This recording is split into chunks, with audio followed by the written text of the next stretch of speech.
Dans cet épisode, nous allons voir le mode de configuration d'un port trunk sur un switch Cisco.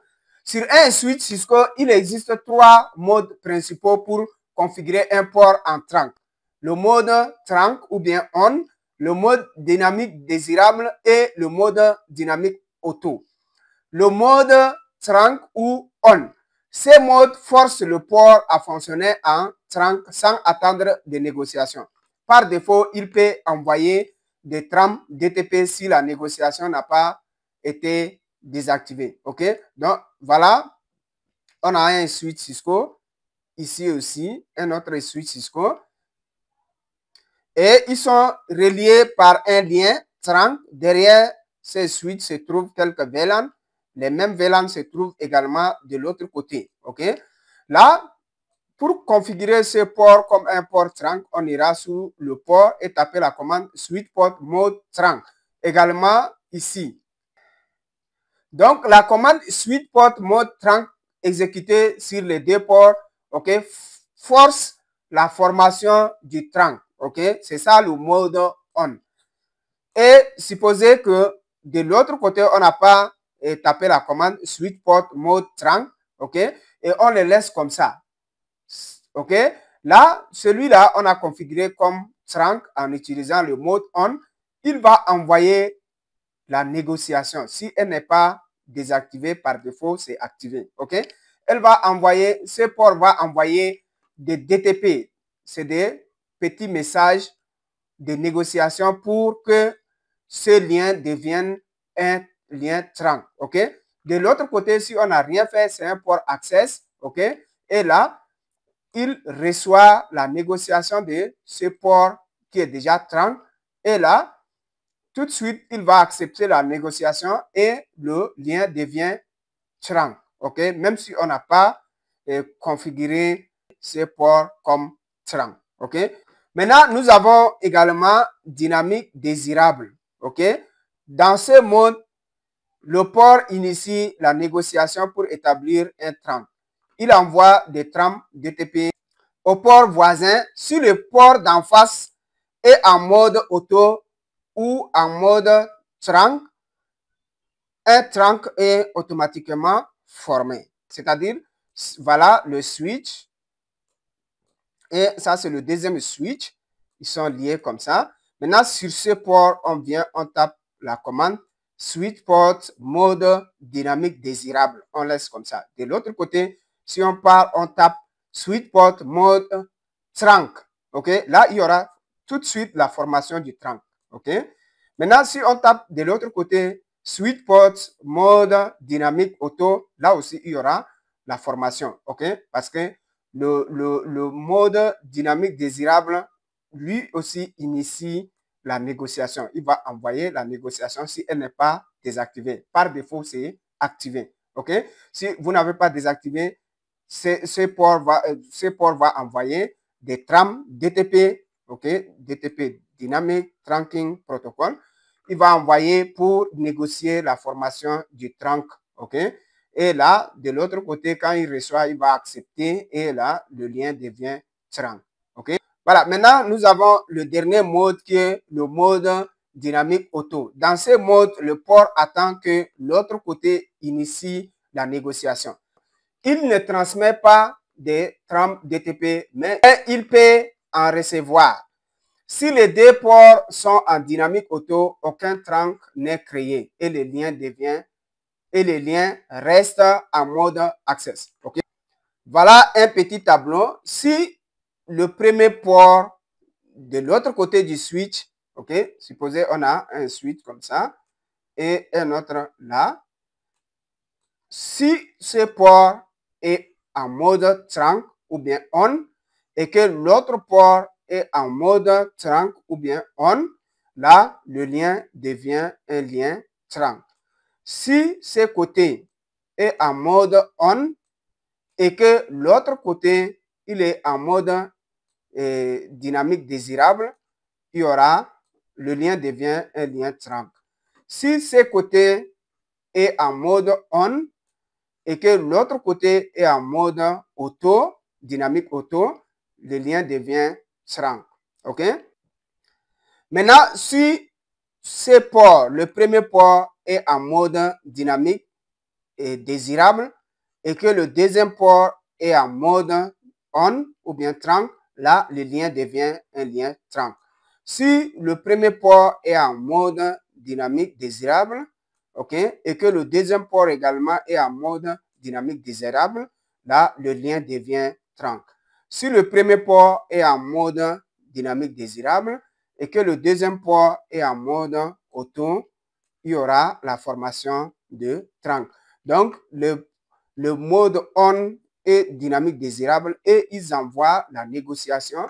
De l'autre côté, s'il est de même que lui, il y aura formation. S'il est on, il y aura aussi formation. S'il est auto, il y aura aussi formation. Auto n'initie pas la négociation, mais accepte la négociation venant d'un autre pour former le trunk.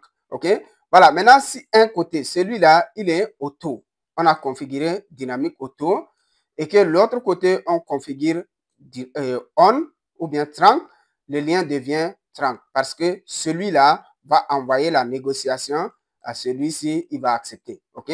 Maintenant, si le premier port est en mode auto et que le deuxième est en mode dynamique désirable, il y aura la formation du trunk parce que le dynamique désirable, il va envoyer la négociation et auto va accepter. Si le premier port est en mode auto, OK, et le deuxième port est en mode auto, là, il n'y aura pas la formation du trunk. Personne n'initie ou bien personne n'envoie les DTP. OK, c'est la trame qui permet la négociation. Donc, avec auto, c'est désactivé. OK? Et là, pas de négociation. OK? Maintenant, ici, avec un on aussi, la négociation par défaut, c'est activé. On peut désactiver. OK? Si on désactive, formation forcée. Maintenant, si c'est on et que l'autre est désirable, vous avez désactivé la négociation, le lien devient trunk parce que ce côté, c'est forcé. Donc, lui, il attend la négociation ou bien il envoie la négociation, mais l'autre côté, comme on a forcé, il va accepter que le lien va devenir trunk. OK? Maintenant, si on a on et l'autre côté auto, si on a désactivé la négociation, le lien devient access, pas de trunk. OK? Pas de trunk. Voilà, maintenant, si on a un côté désirable, l'autre côté on, si on désactive la négociation, il y aura forcément le trunk parce que même si celui-là n'accepte pas la négociation, lui-là, il sera forcé de passer en trunk. OK? Là, le lien devient trunk. OK? Maintenant, ici, désirable, de l'autre côté, désirable. Et on désactive la négociation, pas de trunk. Ce lien devient access. Parce que personne n'envoie la négociation et le lien va rester un lien access. Voilà. De même pour désirable et auto, si la négociation est désactivée, pas de trunk. OK? Auto et on, la négociation est désactivée, pas de trunk. Auto désirable, la négociation est désactivée, pas de trunk. Auto, pas de trunk. OK? Voilà les choses qu'il faut retenir sur le trunk. Bien que DTP simplifie la négociation d'un trunk, en production, il est souvent recommandé de désactiver DTP et de configurer manuellement le mode en trunk pour plus de sécurité. Il ne faut pas laisser la négociation activée. Donc, il est recommandé d'utiliser le mode on des deux côtés et désactiver en même temps le DTP. Désactiver le DTP, la négociation. OK? Donc, il faut aller sous le port switch port mode trunk. De l'autre côté aussi, switch port mode trunk et vous désactivez non auto négociate. De l'autre côté aussi, non auto négociate. Là, vous forcez le port à devenir trunk. OK? C'est ça qu'il faut faire en milieu de production, c'est-à-dire en entreprise.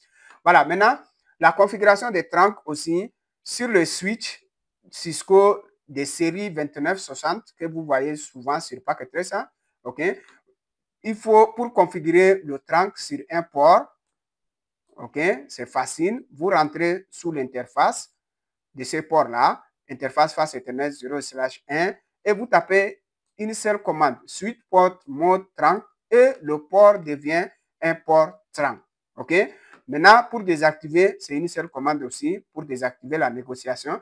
Suite port non négocié. OK? C'est indispensable de désactiver la négociation à cause de la sécurité. OK? Si vous laissez la négociation, quelqu'un peut prendre un câble et former le trunk avec votre. Quand il va former le trunk, il saura quels sont les VLAN qui sont configurés derrière ce switch, dont leur trafic transite sur le trunk. OK?